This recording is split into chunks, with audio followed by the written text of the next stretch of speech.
और दिल्ली में आज उत्तराखंड के बीजेपी सांसदों की बैठक है। भारतीय जनता पार्टी के प्रदेश प्रभारी दुष्यंत गौतम ने बैठक बुलाई है और लोकसभा और राज्यसभा के सभी सांसद बैठक में मौजूद रहेंगे। सीएम पुष्कर सिंह धामी और प्रदेश अध्यक्ष महेंद्र भट्ट भी बैठक में मौजूद रहेंगे। आगामी चुनाव को लेकर बैठक में मंथन होगा, समीक्षा होगी, रणनीति बनाई जाएगी। क्योंकि मौजूदा चुनाव की जो अगर हिमाचल की हार की बात करें तो उसका असर भी पार्टी पे है और ऐसे में किसी भी तरह की कोई भी कमी बीजेपी नहीं छोड़ना चाहती। आगे लोकसभा चुनाव की तैयारियां भी लगातार की जा रही हैं। अब बैठकों का दौर है, समीक्षाएं की जा रही हैं, समीकरण बनाए जा रहे हैं और रणनीति बनाई जा रही है। तो आज एक अहम बैठक दिल्ली में होगी उत्तराखंड बीजेपी सांसदों की और इसमें प्रदेश प्रभारी दुष्यंत गौतम भी मौजूद रहेंगे। लोकसभा और राज्यसभा के उत्तराखंड के सभी सांसद इस बैठक में मौजूद रहेंगे।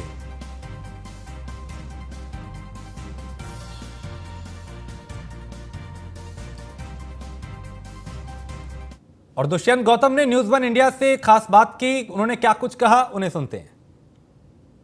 उत्तराखंड को लेकर आज दिल्ली में एक बड़ी बैठक होने जा रही है और हमारे साथ बातचीत करने के लिए उत्तराखंड के प्रभारी और भारतीय जनता पार्टी के राष्ट्रीय महासचिव दुष्यंत कुमार गौतम जी हैं।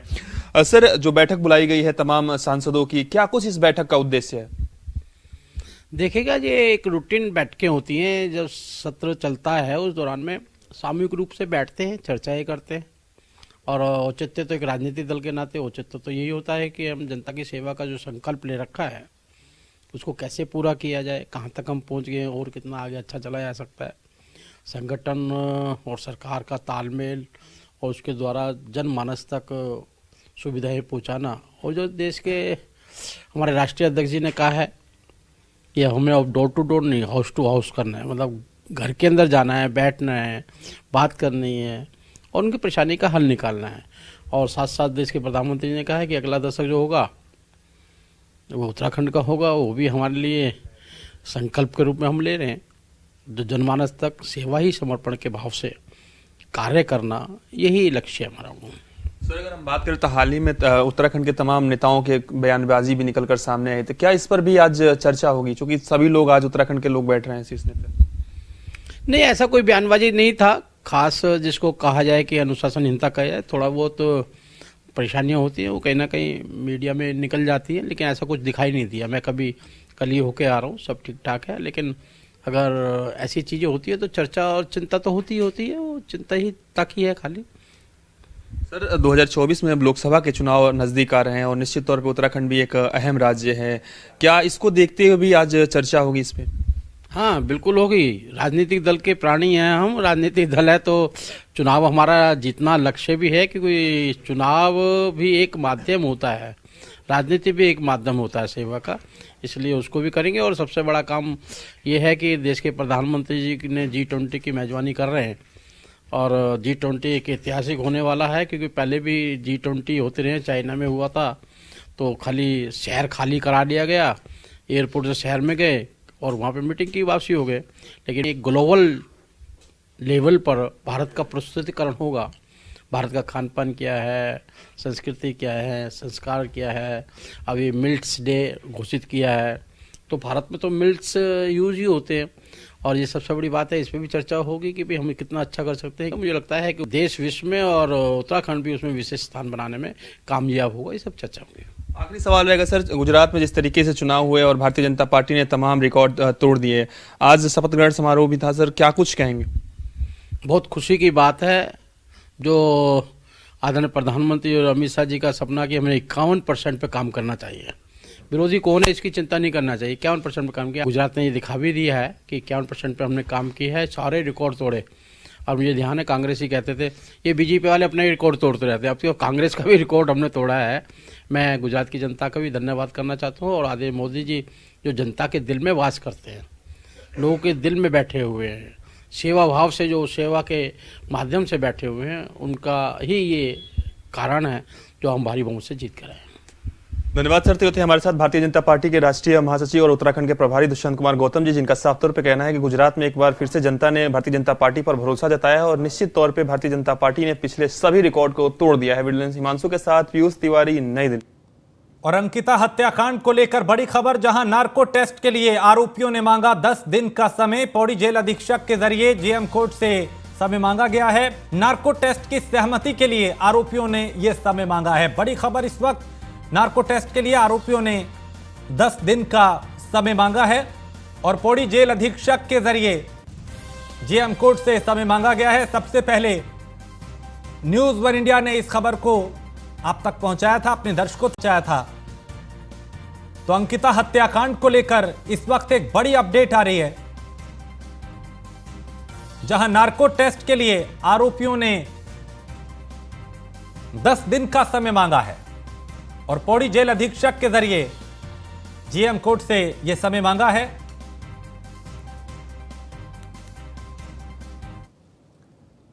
और अंकिता भंडारी हत्याकांड मामले में पुलिस जल्द ही चार्जशीट कोर्ट में दाखिल करेगी और चार्जशीट को पुलिस कोर्ट में दाखिल करने जा रही है। एडीजी कानून व्यवस्था का कहना है कि पुलिस को मिले सबूत और बयान को तो प्रथम चार्जशीट में दाखिल किया जाएगा, जबकि साइंटिफिक एविडेंस अलग अलग होने वाले टेस्ट की चार्जशीट अलग से कोर्ट में दाखिल की जाएगी, ताकि पुख्ता सबूत अभी आरोपियों के खिलाफ कोर्ट में दाखिल कर पुलिस अदालत से सख्त सजा दिला सके। इस बात को लेकर आगे बढ़ा जा रहा है, इस दिशा में कदम आगे बढ़ाए जा रहे हैं।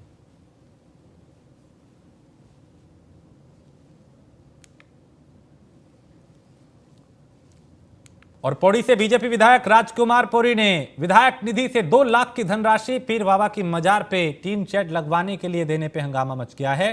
कांग्रेस की प्रदेश प्रवक्ता गरिमा दसोनी ने कहा कि जहां बीजेपी के नेता हिंदुत्व के नाम पे ज्ञान बांटते हैं, तो वहीं उनके विधायक मजारों के नाम पे विधायक निधि खर्च कर रहे हैं। उन्होंने कहा कि अब बीजेपी नेताओं को भी सामाजिक ताने बाने के बारे में समझ आने लगा है।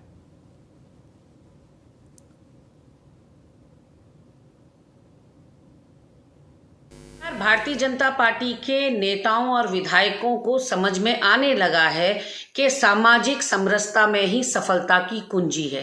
कांग्रेस पार्टी जिस सर्वधर्म समभाव की बात किया करती है, उसी ओर अग्रसर होते हुए एक कदम आगे बढ़ाते हुए भाजपा के पौड़ी से विधायक राजकुमार पौड़ी ने पीर बाबा की मज़ार के लिए लगभग 2 लाख रुपए की रकम सैंक्शन की है। ऐसे में जहां उन्हीं के प्रदेश अध्यक्ष एक तरफ डिवाइसिव राजनीति पर काम करते हैं, फूट डालो और राज करो की राजनीति पर यकीन करते हैं, वहीं राजकुमार पौड़ी ने एक नमूना पेश किया है, ये दिखाकर कि वह धर्मनिरपेक्षता में यकीन। और उत्तराखंड में अब मौसम की भविष्यवाणी और ज्यादा सटीक हो सकेगी। इसके लिए केंद्रीय मौसम विभाग में और उत्तराखंड आपदा प्रबंधन प्राधिकरण के बीच सोमवार को एमओयू साइन हुआ है। एमओयू साइन के दौरान सचिव आपदा प्रबंधन रंजीत सिन्हा और देहरादून मौसम विभाग के निदेशक विक्रम सिंह मौजूद रहे। इस अवसर पर अपर सचिव सविन बंसल भी मौजूद थे और प्रदेश में मौसम की सटीक जानकारी मिले, इसके लिए ये एमओयू साइन किया गया है। हालांकि इससे पहले भी 5 साल के लिए दोनों विभागों के बीच एमओयू साइन था, जिसमें प्रदेश के अलग अलग हिस्सों में रडार लगाने समेत अन्य महत्वपूर्ण उपकरण खरीदने जाने का एमओयू है। लेकिन फिर से 5 साल के लिए ये एमओयू आगे बढ़ाया गया है, ताकि प्रदेश के पर्वतीय जिलों में मौसम की लोगों को सटीक जानकारी मिल सके।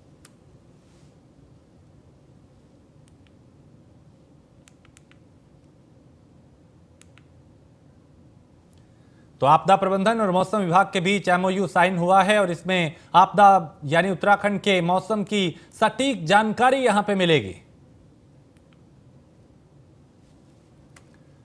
और बिल लाओ इनाम पाओ योजना के तहत सोमवार को पहले मासिक लकी ड्रॉ की घोषणा की गई, जिसमें 1500 लोगों को इनाम दिए गए। 500 स्मार्टफोन और 500 स्मार्ट वॉच और 500 ईयरबड इस दौरान विजेताओं को इनाम के तौर पे दिए गए।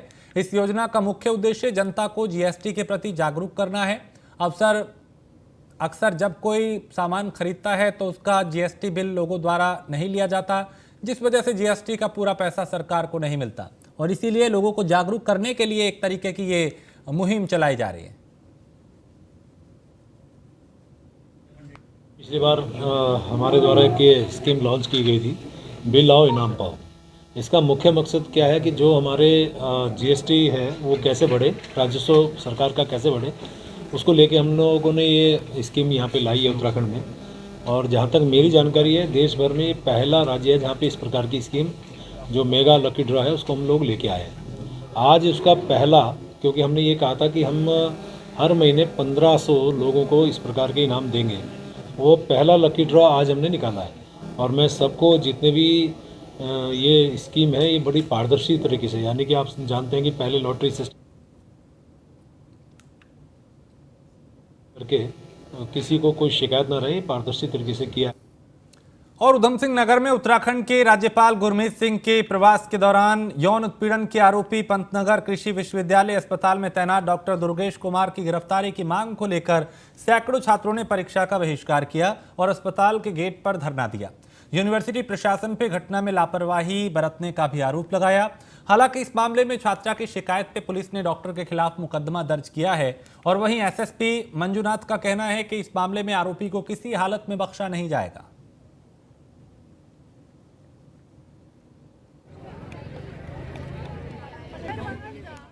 छात्राओं में जाहिर सी बात है आक्रोश है, क्योंकि ये बहुत गंभीर और एक मतलब संवेदनशील घटना है। आक्रोश होना नेचुरल है, लेकिन हम कानूनी रूप से जो कार्रवाई है वो सब कर रहे हैं। हम भी उनके साथ हैं, हम पीड़िता के साथ हैं। हम पीड़िता के ऊपर किसी भी प्रकार का डर, भय या दबाव होने नहीं देंगे, ठीक है। और इस केस में जो भी इम्पोर्टेंट गवाह है, जो उस समय वारदात के टाइम पे, उस दिन चेकअप के नाम पे जो हमारी पीड़िता जब गई थी, साथ में जो लोग थे, उन सब के भी बयान अंकित किया जा रहा है। हम जो है इसको वाटर टाइट केस बनाएंगे, बहुत ही स्ट्रॉन्ग केस बना के इसमें अंजाम तक पहुंचवा। अल्मोड़ा जिले में अपराध, साइबर क्राइम समेत नशे पर अंकुश लगाने के साथ ही सड़क सुरक्षा को लेकर अल्मोड़ा पुलिस ने कवायद तेज कर दी है। अल्मोड़ा पुलिस लाइन में आयोजित क्राइम मीटिंग के दौरान लंबित प्रकरण सड़क सुरक्षा को नया सत्याग्रह अभियान की समीक्षा वरिष्ठ पुलिस अधीक्षक ने की। इस दौरान साइबर क्राइम पे त्वरित कार्रवाई करने के साथ ही गौरव शक्ति की जानकारी ली और एसएसपी ने कहा कि लोगों को पुलिस की सहायता मिल सके, इसके लिए अल्मोड़ा में पुलिस की नई पहल शुरू की गई है। अब नया सत्याग्रह के नाम से जागरूकता अभियान चलाया गया है। आज जो हमारा मुद्दा है वही क्राइम का ही मुद्दा है और विशेषकर जो हमारे पेंडिंग इन्वेस्टिगेशंस हैं, जो कि काफ़ी पुराने इन्वेस्टिगेशंस हैं, उनको शीघ्रता निपटाने के लिए, और जैसा कि अभी जो फ्रॉड के मामले हैं उनको और त्वरित गति से कार्रवाई करने के लिए, क्योंकि जो है फ्रॉड में हमारा बंदे का जो भी लोग हैं यहाँ के, उनके पैसे फंसे भी रहते हैं और वे नहीं कहाँ से उधार लेके पैसे आते हैं, कुछ सामान बेच करके, अपनी ज़मीन जायदाद बेच करके उन पैसों को लगाते हैं। तो ऐसे जो क्रिमिनल्स हैं उन पर विशेष रूप से कार्रवाई करने के लिए इन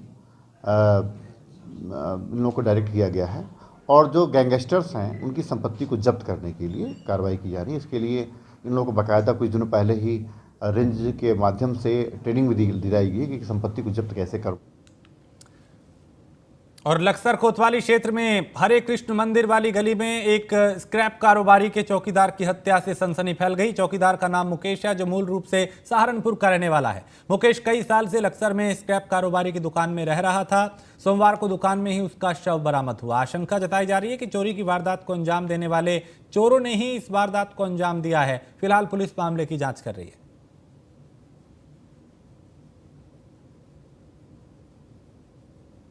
मैं तो शाम 7 बजे यहाँ से चला गया था घर पे, और मैं तो सुबह को आता हूँ, फिर घर पे जाने के बाद में ये रात को यहीं पे कर लेटता है, ठीक है जी, और अपना यहीं पे खाना खुना खाता है, सो जाता है। अब ये मुझे मालूम नहीं है कि क्या हुआ। तो मैंने शटर जैसे उठाया, मैंने आवाज़ मारी, आवाज़ मारने वाली बोला नहीं, तो मैंने शटर उठा के मैंने देखा तो ये बिल्कुल डेड पड़ा हुआ है और गल्ला गुल्ला भी सब पैसे पूसे सब उठे हुए हैं, चोरी हुई है। लगभग कितने पैसे होंगे?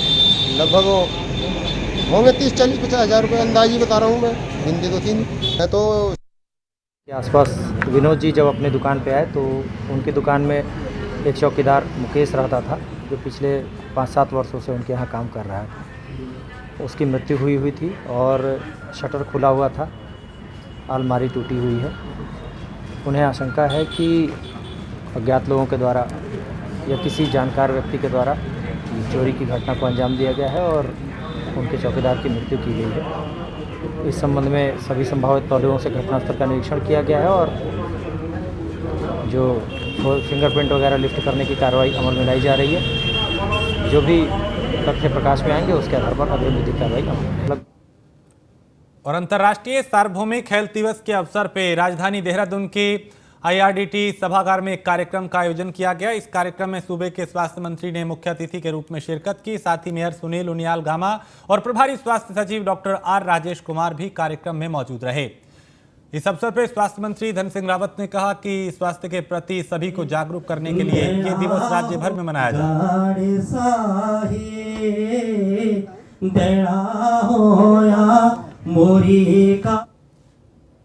और रुद्रपुर शहर स्थित कृष्णा अस्पताल एंड क्रिटिकल केयर सेंटर ने अग्रवाल धर्मशाला में रक्तदान शिविर का आयोजन किया। इसमें करीब 63 यूनिट रक्तदान किया गया और इस दौरान रक्तदान शिविर का शुभारंभ शहर के विधायक शिव अरोड़ा ने किया।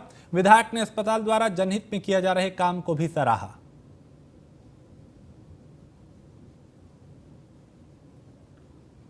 तो रक्तदान शिविर में 63 यूनिट रक्तदान किया गया और विधायक ने इस शिविर का शुभारंभ किया। तो कृष्णा यहाँ का जो एक प्रतिष्ठित हॉस्पिटल है कृष्णा हॉस्पिटल, उसके द्वारा रक्तदान शिविर किया जा रहा है। हमारे यहाँ के बहुत बड़े समाज सेवी है हरजिंदर चुग जी, जो रक्तदान में बहुत महत्वपूर्ण भूमिका रखते हैं। जहाँ भी रक्त की आवश्यकता होती है हमारे हरजिंदर चुग जी वहाँ पर उपस्थित होते हैं। हरजिंदर जी तो वो इतने समर्पण भाव से इससे रक्तदान के कार्यक्रम करते हैं चुग साहब, तो वो इस कार्यक्रम के संयोजक हैं। इस कार्यक्रम में गौरक्षा दल, जागृति संस्थान, ऐसे अनेक सामाजिक संस्थान इसमें लगे हुए हैं। ब्लड देखिए एक ऐसा कंपोनेंट है जो हमें पैसों में नहीं मिल सकता। ब्लड तभी मिल सकता है यदि कोई उसे डोनेट करेगा। आजकल बहुत सारे ऐसे डिसऑर्डर्स हैं जो ब्लड डिसऑर्डर्स हैं, जैसे थैलेसीमिया है, उसमें हर 10 से 15 दिन पे थैलेसीमिया के पेशेंट को हमें ब्लड देने की ज़रूरत पड़ती है और अमूमन उसके परिवार में इतने लोग नहीं होते हैं जो उसको दे सकें। तो ब्लड डोनेशन एक बहुत इम्पॉर्टेंट चीज़ है जो हम लोगों को सबको अपने जीवन में हर 3 माह पे एक बार करनी ही चाहिए, क्योंकि हमारी एक बूंद से किसी की जान बच सकती है। और लक्सर में खंड विकास कार्यालय परिसर में जिला समाज कल्याण विभाग की तरफ से एक दिव्यांग शिविर का आयोजन किया गया। इस दौरान क्षेत्र के दिव्यांगजनों की समस्याओं के समाधान के उद्देश्य से कई अधिकारियों को काउंटर बनाकर तैनात किया गया और इस शिविर के दौरान लक्सर विधानसभा क्षेत्र के विधायक मोहम्मद शहजाद ने भी इसमें शिरकत की।